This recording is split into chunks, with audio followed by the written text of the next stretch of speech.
강혜신의 오늘의 미국.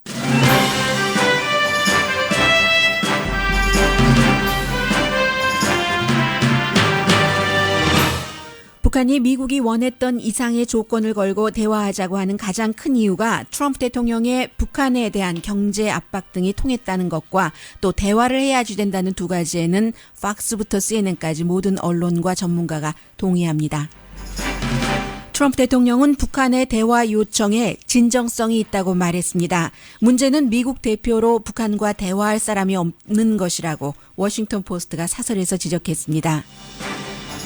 월스트리트저널은 미국이 부분적인 핵 동결과 일부 관계 정상화라는 유혹에서 벗어나야 한다고 주장했습니다. 뉴욕타임즈는 한미 합동 군사 훈련도 이해한다 하고 당장 경제 제재를 풀어달라고도 하지 않는 북한이 미국에 원하는 게 무엇인지 의문이라고 지적합니다. 연방 법무장관이 캘리포니아 주지사와 주 법무장관을 고소했습니다. 서류 미비자를 보호한다는 이유 때문인데 브라운 주지사는 워싱턴에서 통하는 억압이 캘리포니아주에서는 통하지 않는다고 트럼프 스타일로 트윗했습니다. 게리 콘 백악관 경제자문이 관세 등 이슈로 대통령과 뜻이 달라 사임합니다. 백악관 주변에 보호 무역주의자만 남자 주식시장이 열리기 전부터 3대 지수 모두 크게 내려갔습니다. 트럼프 대통령은 수입 철광과 알루미늄에 대한 관세 부과 행정명령에 내일 서명하고 싶어 합니다. 다음 주에 철강 산업이 주가 되는 펜실베니아에서 선거가 치러지기 때문입니다. 텍사스주 예비선거 결과 민주당 투표율이 4년 전 중간선거 때보다 100% 이상 늘어났습니다. 그러나 워낙 공화당 유권자가 많아서 판을 뒤집을 정도는 아니었습니다. 성인 영화 배우가 트럼프 대통령과의 남녀 관계에 대해 입 다물기로 하고 돈 받았던 게 무효라고 소송했습니다. 대통령이 사인했어야 했는데 그의 변호사가 대신 했었기 때문이라는 주장으로 앞으로 계속 스캔들을 말하고 다니겠다는 뜻입니다.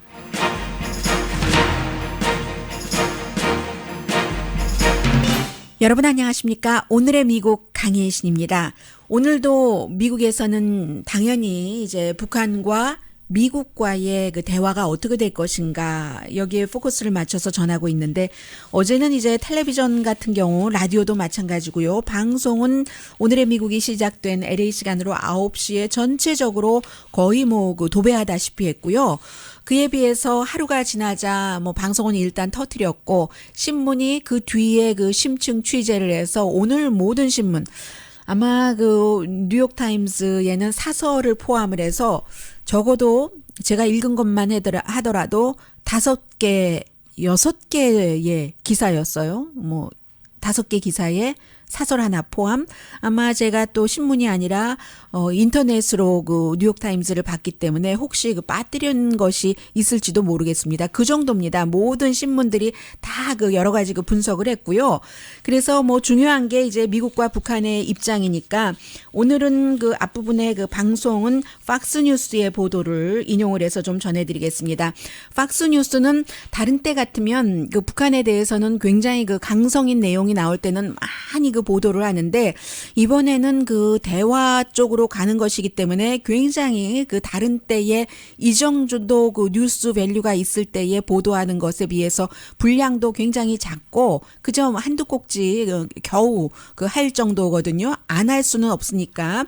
그리고 그 내용 자체도 조금 가볍다고 할까요? 그런 감은 있습니다. 그러나 이제 방송의 형평상 오늘은 그 팍스뉴스의 보도를 전해드리겠습니다. 어제 제가 CNN을 전해드렸기 때문에요. 일단 그 팍스는 그 대통령에게 굉장히 그 무게 중심을 둬서 일단 트럼프 대통령이 어제 그 여러 차례 얘기를 했습니다. 이렇게까지 온 데에 그 크레딧이 결국은 우리 미국 행정부에 있다 하는 그 대통령의 말부터 전합니다. I will say this, and we've been given tremendous credit because the Olympics was not going well. And when they came in out of the blue and they said 네, 그 트럼프 대통령의 말은 그 반복적인 경우가 많아요. 같은 메시지를. 그래서 이미 그 트윗으로 했었던 그 내용이죠. 평창 올림픽이 굉장히 그 힘들었었는데 그때 이제 그 문재인 대통령이 이런 제안을 했었고 그렇게 해서 북한도 올림픽에 그 참석을 해서 정말로 그 긴장이 이렇게 풀어졌는데 문재인 대통령도 그 나에게 크레딧을 줬다. 네, 바로 이 부분인데 조금 이 부분부터. Successful. President Moon of South Korea was very generous in his statements as to the fact that we had a lot to do with that, if not. 네, 미국이 이번에는 그 트럼프 나 자신이라고 얘기하지는 않았지만 미국이 이렇게 되는데 정말 그 많은 일을 해줬습니다라는 그런 것. 그러면서 이제 무슨 일이 일어날지 두고 보자고 했습니다. 그 뒤에도 또 역시 그 트럼프 대통령이 북한에 기자들이 많이 물어봤어요. 북한이 이렇게 대화를 하자고 하는 것. 거기에 대해서 굉장히 미국 말로 가장 뭐 진정성이 있다는 그런 그 표현을 할 때 sincere라고 하잖아요. 남한과 북한의 그 성명이 대단히 sincere하다고 트럼프 대통령이 말했습니다. So I really believe they are sincere. I hope they're sincere. We're going to soon find out. 네, 그리고 이제 곧 그 파운드 아웃 한다고 하니까 이미 그 북한에 갔었던 특사가 미국에 와서 트럼프 대통령에게 뉴욕타임스가 제일 먼저 그 보도를 했었던 뭔가 김정은 위원장이 트럼프 대통령에게 전할 메시지를 따로 갖고 있다는 것 아니겠어요? 그래서 트럼프 대통령에게 전하기 전에는 공표할 수가 없다. 그것이 무엇인지 사실 굉장히 그 궁금하고요. 트럼프 대통령도 긍정적인 방향으로 나가고 있다라고 얘기를 했습니다. 그랬더니 그 팍스 뉴스의 그 샌드라 스미스 앵커가 이제 그 맥손베리 텍사스가 지역구이고 하원에서 무기위원장을 하고 있죠. 이 의원에게 물어봅니다. 대통령이 북한의 의도가 sincere하다고 하는데 정말 진정성 있다고 보는가? 라고 얘기를 했습니다. Do you agree with the president that North Korea is sincere with these renewed push for talks? Oh, I'm sure they're sincere in wanting talks 네, so that sincere하다고는 they 얘기했어요. can get sanctions eased. But if you look at 그러나 이제 여러 가지를 보면은 그 북한이 대화를 하고 싶어하는 그 자체는 진정성이 있는데 그 이유가 일단 뭐 여러 가지 경제 제재 같은 것도 약하게 하거나 풀어버리고 결론적으로는 늘 이렇게 시간을 벌면서 핵 개발을 하고 해왔고 과거에 여러 번이나 미국을 위협하는 정도까지 됐다. 끝에는 언제나 북한은 원하는 것을 갖는다라고 말합니다. do a test or escalate some crisis, and then they'll agree to back off a little bit in exchange for relaxing sanctions or some talks or something. So you've had a series of ups and downs over the years. ups and downs 아주 그 오랜 동안 그런 것을 경험하면서 북한이 원하는 것만 가졌다는 얘기예요. 그러니까 다시 물어보죠. 이 샌드라 스미스가 그러면 이번에 대화할 때는 어떤 그 컨디션 조건이 있어야지 되는가? Make them put it on the table as far as exactly what they will do and make them do it. Don't ease sanctions just so that they will come to the table and start. 네, 대화는 하되 이 북한의 목적 가운데 하나가 미국과 한국과의 사이를 벌려놓는 것도 있고 하니까 대화는 하되 테이블에 오게는 하지만 절대로 그 경제 제재 같은 것을 줄이지는 말아야지 된다라고 하원 공화당 무기위원장이 말합니다.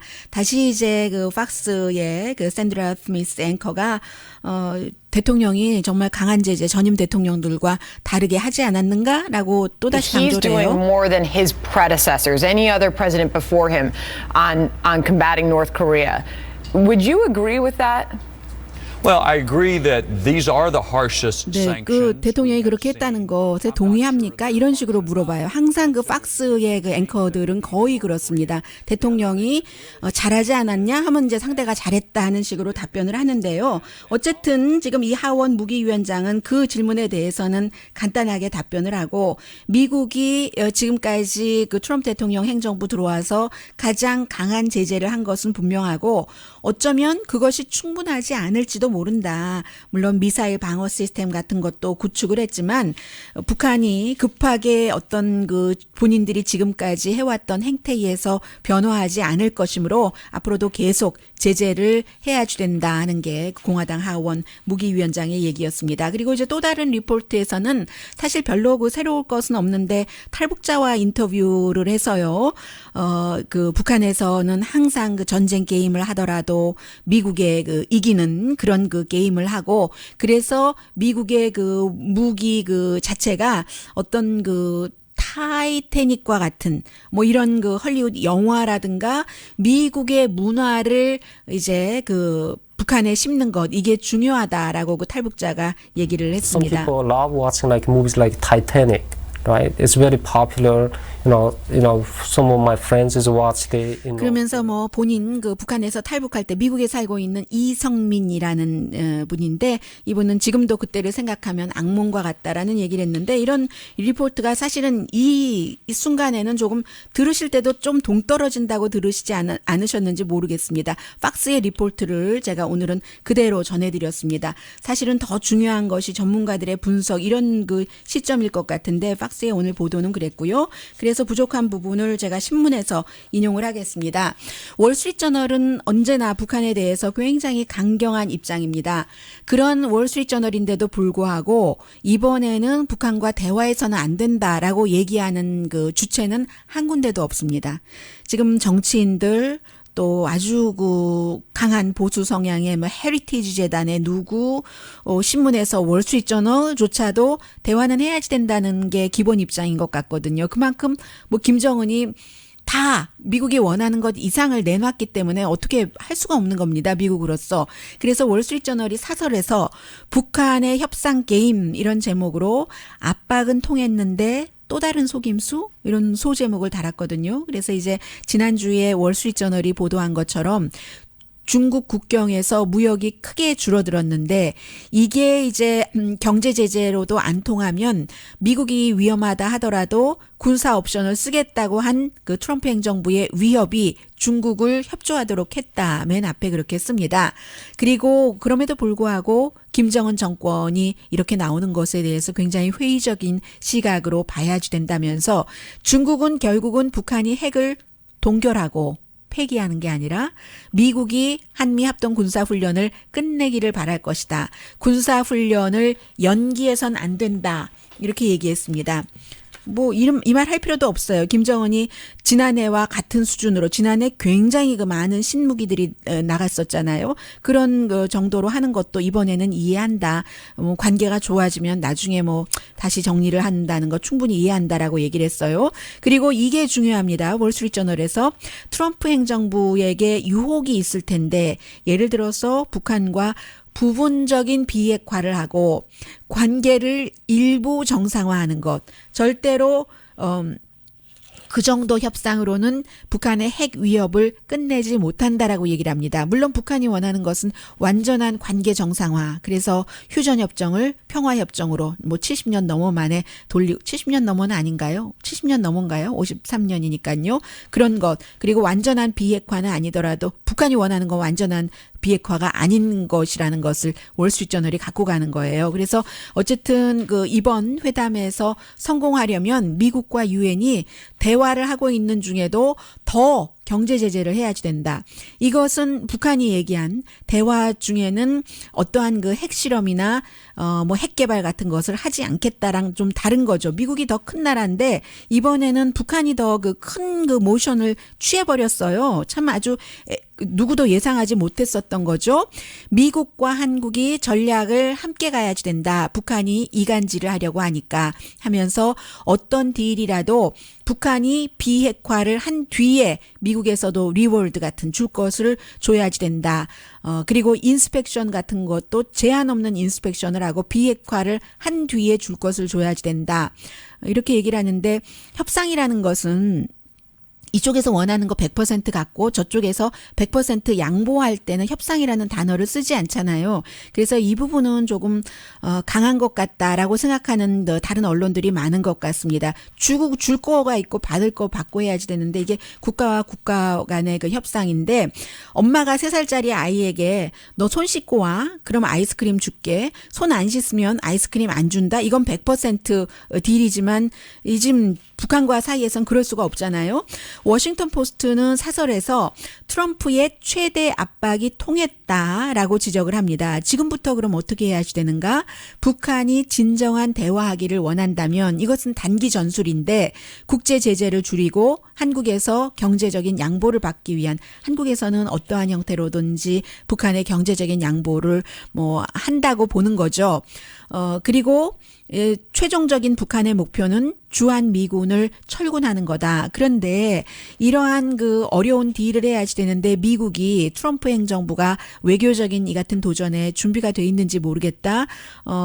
대화할 사람도 없고 지금 다 나갔으니까요. 국무부에서 또 주한미 대사도 없고 일할 사람이 없기 때문에 그래서 이게 참 그렇고 또 하나는 북한을 완전한 그 비핵화를 해야지 된다 하는 주장 또 이제 그 비핵화를 너무나 완전하게 검열해야 된다. 이게 좀 비현실적이라고 얘기를 합니다. 워싱턴 포스트는 사실 언젠가부터 북한의 핵 문제에 대해서 굉장히 강성이었어요. 그래서 지금도 그 뉴욕타임스보다는 강성이지만 그 강성임에도 불구하고 완전한 비핵화하기를 바라는 미국익은 희망사항은 비현실적이라고 얘기를 합니다. 그래서 일단 첫 스텝이 국무부에 북한과 대화를 할 수 있는 사람부터 채우고 그리고는 이제 실용적인 전략으로 그 사람들이 일을 잘할 수 있게 좀 이렇게 그 준비를 해주고 무엇보다도 월스트리트저널과 마찬가지로 그 북한에 대한 압박은 최대한 계속 해나가야지 된다 하는 게 워싱턴 포스트 사설이었고요. 뉴욕타임스는 굉장히 긴 사설인데 다 내용이 여러분들이 아시는 거기 때문에 다 생략을 하고요. 공이 이제 그 트럼프 대통령에게로 넘어갔는데 북한이 넘겼는데 일단 세계가 그 팽팽한 긴장에서 안도감으로 좀 그런 것을 느낄 수 있는 것. 왜냐하면 북한의 핵이라는 것, 또 워싱턴의 호전적인 반응 때문에 너무 힘들었었는데 조심스러운 낙관을 해야지 된다. 북한이 이 정도 제안을 한 것도 그리고 이제 올림픽을 통해서 그 문재인 대통령이 이제 끊임없이 이런 노력을 해서 미국 행정부가 원했던 것을 북한으로부터 끌어냈다 하는 것 한마디 썼고요. 그리고는 이제 그 핵무기가 그 미국에 다다를 정도가 됐는데 핵을 북한이 포기하기가 힘든 지경이라고 얘기를 합니다. 적어도 20개 정도는 갖고 있다고 하니까요. 하나 의문이 북한이 지금 군사훈련 중단을 요구하지도 않았고 경제 제재를 풀어라 부당하다 하는 요구도 하지 않았다는 거예요. 그럼 지금 북한이 미국에 요구하고 있는 것이 무엇이지? 이렇게 의문을 품으면서 그 의문이 이제 그 대북 특사가 와서 트럼프 대통령을 만나고 나면은 풀릴 것 같습니다. 워싱턴 포스트와 같은 지적을 합니다. 지금 렉스 틸러슨 국무장관 그 아래에 이런 일을 할 사람이 없기 때문에 여기까지 오는 데는 정말로 한국이 전쟁은 피해야지만 된다. 이런 일관적인 그 믿음과 결단이 있었고 또 그 반대로 트럼프 대통령은 전쟁이라도 하지 그런 그 의지를 보여준 이 서로 반대되는 것이 북한을 여기까지 끌어내렸다는 거예요. 그리고 제재 굉장한 그 경제 제재 같은 것이요. 이 순간은 날려보낼 수 없는 기회다. 창조적이고 일관적인 외교가 필요하다. 아주 터프한 것. 그리고 이제 생각이 날 때마다 곧바로 트위터에 팍팍 터뜨려버리는 그렇지 않는 인내를 좀 트럼프 대통령이 해야지 된다 하면서 아주 미미하고 작더라도 이 평화를 위한 희망이 전쟁 위협보다는 너무나 밸류어블하다라고 얘기를 했습니다. 그리고는 너무 많은 기사에서 뉴욕타임스는 지금까지 북한과 미국과의 관계가 어떻게 됐는가, 북한이 어긴 적도 있고 속인 적도 있고 중간에 미국이 먼저 경유를 공급하겠다고 하고 그 약속을 미국이 어긴 것도 있고 등등 그 많은 것들을 쭉 소개를 하면서 분명한 것은 이제 김정은과 이 트럼프 대통령 미국과 북한이 만날 수 있는 가능성이 열어진 거죠. 그리고 모든 것은 이제는 뭐 뉴욕타임스가 공이 미국에 넘겨졌다고 했는데 미국이라기보다 트럼프 대통령이라고 저는 표현하고 싶습니다. 지금 두 명의 특사가 미국에 와서 어떻게 트럼프 대통령의 같은 말을 전달을 하더라도 트럼프 대통령의 마음을 쏠리게 할 것인가 거기에 달려 있는 것 같아요. 그래서 이제 오늘 오후쯤이 되면은 이제 또다시 이러한 문제들이 어느 정도 그림 같은 것이 그려지지 않을까 생각됩니다.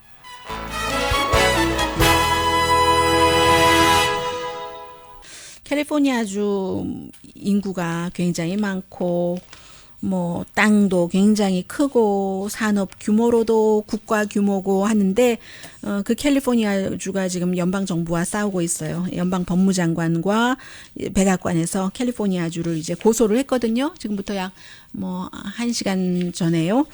그랬는데 그 내용 그리고 텍사스에서의 선거가 미국이 과연 레드 스테이트가 블루 스테이트로 갈 수 있는 가능성을 보여주는가. 그리고 또 다른 대통령에 대한 뭐 섹스 스캔들 전해드립니다. 그것도 보도하는 언론에 따라서 굉장히 차이가 있어요. 잠시 뒤에 뵙겠습니다. 라디오 서울 방송 오늘의 미국 듣고 계십니다. 네, 텍사스주에서는요. 이 방송 듣고 계신 분들 안녕하세요. 네, 예전에 캘리포니아주의 집값 한창 오르고 할 때 그때 텍사스주에 가서 자리 잡으신 분들 많으신데 그 당시에 이제 뭐 젊었을 때 바로 결혼하고 텍사스가 집값이 싸니까 우리 신혼부부인데도 살 수 있다 해서 가셨던 분들은 지금은 이제 자녀가 다 컸겠네요. 94년 이후에 이변이 일어났는데 민주당이 이제 중요한 선거에서는 뭐 이긴 적이 없어요. 특히 이제 상원에서는. 그런데 지금 이번 해에 지금 미국에서는 선거를 한다 하면은 4년마다 한 번은 대통령 선거가 있는 해이고 2년마다 한 번은 이제 중간 선거고 하잖아요. 그래서 이제 지난번에는 대통령이 있었으니까 대통령 선거가 있었으니까 대통령 선거가 없었던 4년 전으로 그때 중간 선거로 가서 비교를 해보니까 이제 어제 민주당이 그때보다 뭐 100% 이상 115% 더 투표율이 높아졌대요. 그리고 이제 공화당은 그에 비해서 뭐 한 10% 조금 넘게 그 당시에 비해서 그 정도였다는 거거든요. 그런데도 불구하고 전체적인 유권자가 투표한 것을 보면은 텍사스가 레드 스테이트니까 민주당이 뭐 150만 명이라고 하던가요. 그 정도 100만 아니요. 반대예요. 민주당이 100만 명 이상 투표를 했는데 공화당은 그에 비해서 워낙에 공화당이 많으니까 150만 명 이상의 투표를 했습니다. 그래서 이제 어제 일부 이제 예비 선거니까 민주당에서 후보 내고 뭐 공화당에서 후보 내고 주지사부터 뭐 테드 크루즈 상원의원부터 다 이제 후보를 냈잖아요. 그래서 이렇게 보니까 좀 주목하고 있었던 선거요. 예를 들어서 테드 크루즈와 11월 달에 겨루게 될 민주당 후보 예상했었던 것보다는 뭐 62% 지지인데 이거보다 더 받을 줄 알았는데 그것밖에 못 받았고요. 그런데 후보가 많았어요. 그에 비해서 테드 크루즈는 현 의원이기 때문에 85%나 받았고 이래서 11월 달에 이길 수 있을까? 뭐 이런 희망까지는 잘 모르겠습니다만은 그럼에도 불구하고 굉장히 민주당들이 이번에 많이 나와서 투표를 했다는 것이 중요하고요. 그리고 또 하나는 제프 부시의 아들인 이제 조지 P 부시 랜드 커미셔너 텍사스가 땅이 넓으니까 랜드 커미셔너가 굉장히 큰 힘을 갖고 있는데 어떻게 될까? 이 부시 가문이 이제 정치적으로 끝나나 했더니 공화당 후보가 됐습니다. 그런 일들이 있고요. 그리고 텍사스 지역의 얘기니까 자세하게는 말씀 안 드리는 게 좋겠네요. 네. 아무튼 25년 만에 처음으로 모든 선거구에서 민주당 후보들이 출마를 했습니다. 그 정도로 아예 출마해봤자 당선이 안 되니까 이름 알리는데도 별로 도움이 되지 않는다 해서 출마하지 않았던 그런 그 지역구에서도조차도 지금 민주당 후보가 모두 출마를 했는데도 항상 숫자잖아요. 그 일단은 그 역부족인 것만은 분명하고요. 오늘 아침에 그 제프 세션스 연방 법무장관이 대통령과 의견이 일치되는 것도 있고 일치하지 않는 것도 있는데 이민 이 부분에 있어서는 대통령과 굉장히 그 잘 맞습니다. 그래서 캘리포니아 가지고가 하고 있는 여러 가지가 뭐 서류 미비자에 대해서 불공정하고 정의롭지 않고 위헌이다 이렇게 얘기를 하면서 그 소송을 했어요.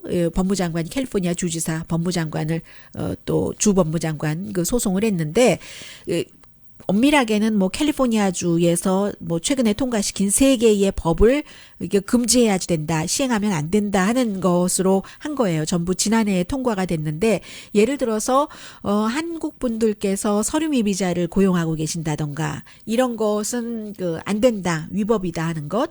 그리고 이민 관세국에 누군가가 구류했다가 석방될 때 이 사람 그 서류 미비자야 하고 신고하지 않는다던가.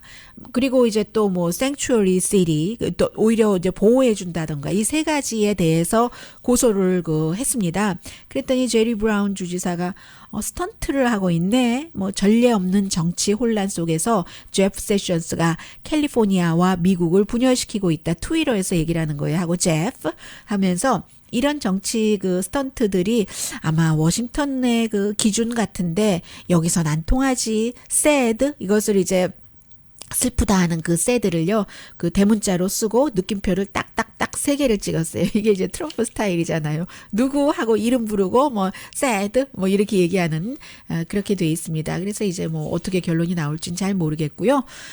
그 밖에 오늘 어제부터 사실은 굉장히 중요했었는데 전해드리지는 않았었는데요. 이제는 뭐 팍스뉴스에서도 보도를 하고 있으니까 스토미 데니엘이라고 원래 본명은 따로 있어요. 그런데 이제 이 사람이 그 성인 영화 찍을 때 요즘에 투어하고 있는데 투어할 때도 이런 그 무대 위에서 연기도 하고 해요. 그 이 이름을 씁니다. 트럼프 대통령을 고소를 했는데 전에 이제 트럼프 대통령 변호사가 13만 달러를 주고 선거 치러지기 며칠 전에 인터뷰하지 마라 해서 합의하고 돈을 받았는데 그게 무효라는 얘기예요. 그러니까 앞으로 얘기하고 다니겠다는 얘기잖아요. 오래전의 일이에요. 2006년부터 2007년까지 뭐 베버리힐스 호텔, 레이크타호 등등에서 만나서 그런 관계를 가졌다는 건데 이 돈을 변호사가 그 지불을 했다는 거지잖아요. 대통령이 한 게 아니라. 그런데 이 변호사도 나중에는 마이클 코헨이 변상을 받기로 했는데 변상 못 받았다고 또 며칠 전에는 불만도 했다고 하는데 어쨌든 왜 그 무효라고 하냐면은 더널드 트럼프 DD라고 그 사인을 해야지 되는데 이 변호사가 대신 사인했기 때문에 이것은 무효다. 앞으로 나는 이 일을 계속 얘기를 할 것이다. 그러면 이제 트럼프 대통령 지지하는 측에서는 그걸 뭐 예전에 있었던 일을 갖고 뭘 그러느냐라고 얘기를 하고 그러면 또 반대 측에서는 당신들 옛날에 뭐 빌 클린턴 그런 일이 있었을 때 어땠어? 라고 얘기하고 특히 복음주의자들 뭐 기독교에서 이런 거 허용해? 왜 그렇게 대통령 이런 일에 대해서 감싸고 돌아? 뭐 이런 얘기도 하고요. 그리고 언론도 완전히 갈려져 가지고 예를 들어 CNN 같은 경우는 CNN뿐만이 아니라 CNN을 포함한 거의 모든 언론은 이 스토미 데니엘이라는 여성이 그렇고 이 여성을 특징화할 때가 뭐 성인 영화 무비스타니까는요. 굉장히 뭐 그래머스하고 이런 것 아니겠어요? 그래서 옷 입은 모습 위에까지만 하더라도 뭐 옷을 많이 벗지 않았겠어요? 거의 이제 그런 사진을 보여준다거나 아니면 트럼프 대통령과 같이 골프장에서 제일 처음에 만났다니까 트럼프 대통령이 뭐 모자 쓰고 이제 골프 옷차림으로 입고 이 여성이랑 같이 딱 붙어서 이렇게 있는 그런 사진을 보여줍니다. 그에 비해서 팍스뉴스 같은 것은 이제 처리를 하지 않을 수 없으니까 처리는 해요. 단신으로 딱 뭐 10초 정도 처리를 하는데 10초에서 20초는 기네요. 텔레비전에서 처리를 하는데 이 여성의 얼굴 사진만 보여줘요. 마치 예전에 한국의 증명사진처럼 얼굴만 왜냐면은 그리고 표정이 없는 다른 언론에서는 그냥 이 여자의 그 직업성이 그대로 드러나는 그런 표정으로 이제 그 하고 있는 것을 보여주면 팍스에서는 딱 얼굴, 목 아래도 안 보여줘요. 그 아래로 내려가면은 이미 막 끈이 보이고 이러니까는요. 그래서 얼굴만 딱 보이고 아무 표정이 없어서 전혀 그냥 그 뭐 어염집 여자처럼 이렇게 된 그런 수준으로 보여주는 이 자체가 이제 처음부터 이 언론에서도 보도하는 분위기도 다른 것이고 하는, 그러나 이제 이 여성이 앞으로 계속 얘기를 할 것이기 때문에 뭐 이슈가 되기는 될 것 같습니다. 그리고는 이제 팍스에서 강조하는 것은 이 오바마와 힐러리 클린턴이 뭐 러시아 스캔들과 오히려 관련이 있어서 제2의 특별검사가 임명된 곧 될 것처럼 보도를 하는데 사실은 그렇진 않아요. 전체적으로 보면은 지금 현재 있는 제1의 특별검사가 이 트럼프 대통령을 점점 그 조여들고 있는 것 같은 분위기요. 왜냐하면 그 아랍에미레이츠의 자문, 그 유나이티드 아랍에미레이츠의 왕자의 자문인 레바논이즈 아메리칸입니다. 조지 네이더라는 이 사람이 투자가이기도 한데 이 사람이 이 트럼프 캠프와 연관이 있었고 특히 이제 뭐 백악관에도 자주 왔었고요. 자레드 쿠슈너와도 자주 만났고 그런데 또 러시안 투자가와도 만나고 뭐 스티브 베넌 쫓겨나 이런 사람하고도 만나고 러시아 투자가도 블라디미르 푸틴과 가까워서요. 이렇게 왔다 갔다 이렇게 삼각관계도 하고 하면서 이게 무슨 연관이 있는가. 이제 여기까지 그 조여들어서 이미 그 트럼프 대통령이 얘기하는 그 레드라인은 넘긴 것 같고요. 그래서 그 특별검사의 러시아 그 스캔들 그 부분은 좀 탄력을 받고 있는 것 같고 팍스가 얘기하는 것처럼 곧 무슨 힐러리 클린턴과 오바마 대통령이 마치 그 러시아 스캔들에서 크게 잘못한 걸 조사해야지 되는 특별검사가 임명된다 할 수는 있어요. 왜냐하면 그 트럼프의 행정부이기 때문에 연방법무장관이 하면은 하는 거죠. 그런데 지금 연방법무장관이 여기에서 자유롭지 못하기 때문에 뭐 쉽지는 않아 보이고 또 여론이 좀 받쳐줘야지 되는데 여론이 그것은 또 아닌 것 같기도 하고요.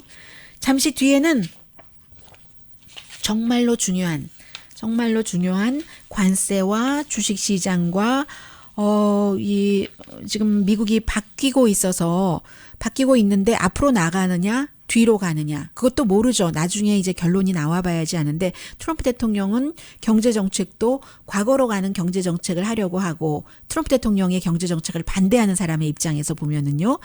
그리고 트럼프 대통령 입장에서 보면은 미국이 부당한 그 무역정책을 해왔다라고 얘기를 하고 그런데 대체적으로 더 많은 사람들이 이거는 아닌데라는 입장이거든요. 그래서 심지어는 그 백악관의 경제자문조차도 사임을 그 한다고 발표를 했는데 모두에게나 다 영향을 미치는 이슈이기 때문에요. 전해드립니다.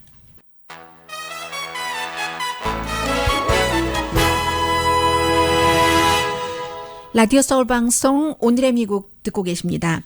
만약에 그 한국에서 그 문재인 대통령의 뭐 장하성 정책실장이라든가 이런 사람이 문재인 대통령과 뭐 경제적인 입장이 완전히 달라서 그밖에 뭐 여러 이슈도 맞진 않는 부분이 있지만 사임을 한다 하면은 그게 큰 뉴스겠죠. 미국에서 이제 그 트럼프 대통령 그 경제자문인 게리 코니 골드만삭스의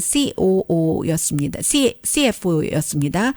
그래서 이제 사임을 한다고 하니까 주식시장이 뭐 선물시장부터 굉장히 그 많이 내려갔어서 지금은 어떻게 되나요? 제가 방송 진행하는 동안에도 다우지수가 300포인트 이상 그 내려가던데요. 결국은 이제 이게 그 관세 문제 그 전에도 원래는 사실 지난주에 사임하려고 했는데 왜냐하면 지금 322.9 0포인트 마이너스네요. 다우지수가. 내일 그 게리 코니 주재를 하는 알루미늄과 철강을 수입을 해서 그것으로 물건을 만드는 그런 회사의 CEO들과 대통령이 만나서 대통령 마음을 조금 바꿔보려고 했는데 대통령이 그 미팅을 취소해버렸대요.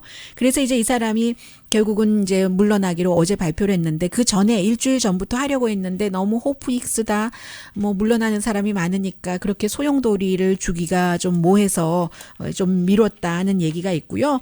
뭐 어찌 보면 대통령이 비서실장 정도 주겠다 하면은 그 머무를 수도 있다 보고 있는 사람들도 있고요.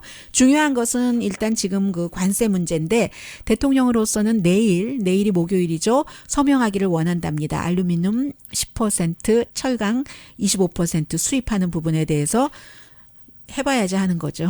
말씀드린 것처럼 변호사들이 아무리 오버타임을 했었어도 일이 아직 안 끝나서요. 예를 들어서 어느 나라를 예외로 두느냐. 지금 자레드 쿠슈너 그 대통령 사위가 멕시코에 가거든요. 그래서 멕시코 대통령과 만나서 이 문제를 얘기를 하는데 원래는 멕시코 대통령이 미국에 왔었어야지 되는데 지난번에 또 트럼프 대통령과 전화통화하다 트럼프 대통령이 그 벽 사는 거 돈 내라고 하니까 우리가 왜 내느냐 하고는 취소돼 버렸잖아요. 그래서 자레드 쿠슈너가 이 문제를 들고 가서 멕시코나 캐나다는 예외로 하나? 그러면 아니 독일은 무슨 죄가 있다고 중국을 그 겨냥한 것이라면서 독일은 여기다가 또 해야지 되지. 한국 문제는 안 나와요 아직. 그래서 어느 나라를 예외로 하고 마느냐 이 부분. 그리고 철강과 알루미늄 가운데서도 특별한 것은 예외로 둘까? 그 이후에는 어떡하지? 이런 여러 가지 문제들이 있기 때문에 최종적인 결론을 대통령 주변에서는 못 내렸는데 대통령은 빨리 내일 사인하고 싶어 한답니다. 그럼 목요일, 금요일, 토요일, 일요일, 월요일 닷새 동안 펜실베니아 화요일 날 이제 어제 텍사스에서 선거가 치러진 것처럼 펜실베니아 예비선거가 있기 때문에 특히 특정 후보를 또 트럼프 대통령이 미는 후보가 있어요. 그 후보를 당선시키게 하는데 이 관세 같은 거 올리는 게 굉장히 도움이 되기 때문에요. 그리고 실제로 민주당 정치인 가운데서도 본인의 그 지역구 문제 때문에 이 관세 올리는 것을 지지하는 의원도 있기는 있습니다. 어쨌든 이 점은 트럼프 대통령이 게리 콘 민주당이에요. 그리고 뭐 상무장관은 관세를 지지했지만 상무장관 같은 경우는 공화당이었다, 민주당이었다. 그 사람은 왔다 갔다 하고요. 게리 콘이 민주당이고 자유무역주의자이고 대통령과 특히 주이시이기 때문에 대통령이 KKK단에도 좋은 사람이 있다고 할 때 너무 주이시로부터 압력도 많이 받았고 해서 그 파이낸셜 타임즈에 뭐 은퇴할까 생각했다는 인터뷰까지 했잖아요. 그때 이미 금은 조금 생긴 거죠. 그리고 이제는 본인이 먼저 그만두려고 했어도 본인이 원했던 그런 세금 감면 같은 것이 있었기 때문에 남아 있다가 이제는 완전히 그 져버렸잖아요. 상무장관과 피로 나바로 그 교수에게 져버렸기 때문에 굉장히 어그레시브한 사람으로 통하는데 뭐 책상 위에 다리를 올려놓는다던가 또 대통령은 그런 태도를 좋아한대요. 그리고 그것을 억셉트합니다. 이 사람도 엄청난 부자이기 때문에 그래서 이제 백악관의 자유무역주의자는 다 나가고 그 대통령 주변에 보호무역주의자만 들어온다. 이것을 1960년대, 50년대의 멘탈리티라고 경제적인 생각하는 사람들이 상당히 많은 겁니다. 어떤 면에서는 트럼프 대통령이 80년대부터 갖고 있는 그 경제에 관한 관념이 지속된다 하고 그 사람 변치 않는 사람이야. 약속을 꼭 지켜라고 얘기하는 사람이 있는가 하면 변하지 않아야지 되는 원리 원칙 명분이 있고 사회가 변하고 어차피 글로벌 시대가 됐기 때문에 좋아하던 좋아하지 않던 미국의 산업도 이미 세계화와 연결이 돼 있기 때문에 그런 부분에서는 점진적인 발전을 해야지만 되지 아니면 50년대, 60년대, 70년대에 머물러 있으면 도태되는 거다라고 얘기하는 사람들이 있는 겁니다. 어쨌든 현재로서는 이 게리 콘이 지금 그 물러나고요. 그 전에 투자뱅커였고 뭐 그리고 오하이오주에서 태어나서 원래 그 US 스틸에서도 근무를 좀 했었어요. 첫 직장이 그곳이었어요. 나중에 이제 골드만삭스에 들어가서 이 사람이 이제 골드만삭스에서 돈 굉장히 많이 받고 굉장한 부자고요. 뭐 연봉이 뭐 2,200만 달러인가 그랬잖아요. 주식 옵션도 뭐 떠날 때 백악관으로 올 때 2억 8천 뭐 500만 달러인가를 받았다고 하던데 어쨌든 민주당이든 뭐 공화당이든 그 상관없다. 나에게 맡기만 하면 된다 하고 잘 활용은 했죠. 이 월스트리트과 친한데 월스트리트과 그 친한 여러 가지 징검다리 같은 것을 해서 세금 감면안 같은 거 통과시켰고 이제 뭐 바뀔 만한 그런 시점이라고도 볼 수도 있겠고요.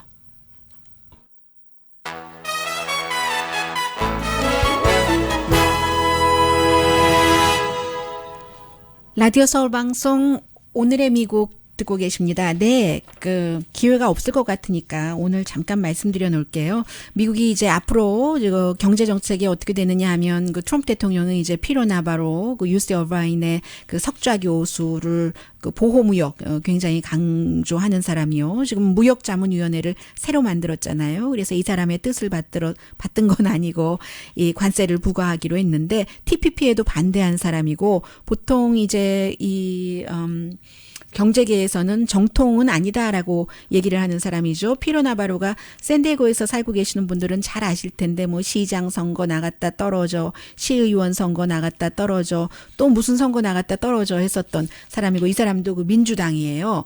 그리고 이제 그 윌버 로스 상무장관의 경우는 79세 때 처음으로 그 상무장관이 된 사람이니까 가장 그 행정부 장관 중에서 나이 많이 된 사람인데 이 윌버 로스에 대해서는 좋은 얘기보다는 나쁜 얘기가 훨씬 많거든요. 늘 그 뱅커로서 실패한 회사, 특히 강철, 석탄 뭐 이런 회사에 그 투자를 해서 회사 사서 이제 직원들 막 해고하고 비싸게 팔고 한국에서도 그런 일이 있었고요. 그리고 이번에 청문회 할 때도 러시아와 그 푸틴 사위와 연관이 있는 회사 것 그대로 뭔가를 보유하면서 그 얘기를 또 말하지 않아서 뭐 어떻게 하고 전에는 또 뭐 뭔가를 해서 오버차징해서 벌금을 문 적도 있고 아무튼 등등 그렇습니다. 민주당이었다가 와이프가 뭔가 정치를 하려고 하다가 안 됐어요. 그 뒤로 이제 공화당으로 바꿨고 했었던 굉장히 그 보호 무역주의자가 이제 미국의 상무장관으로 트럼프 대통령과 한참 일할 것 같습니다. 그런데 같은 사람도 또 시각이 달라요. 또 그 시각이 나중에 세월이 지나서 바뀔 수도 있고요. 지금은 아니 IMF 때 이 사람이 한국에 와서 다 그 회사 주섬주섬 가져가서 돈만 벌고 한국에 악영향을 미쳤어 하지만 그 당시에는요. 김대중 전 대통령이 99년도에 산업 훈장까지 줬었어요. 윌버 로스. 강희신이었습니다.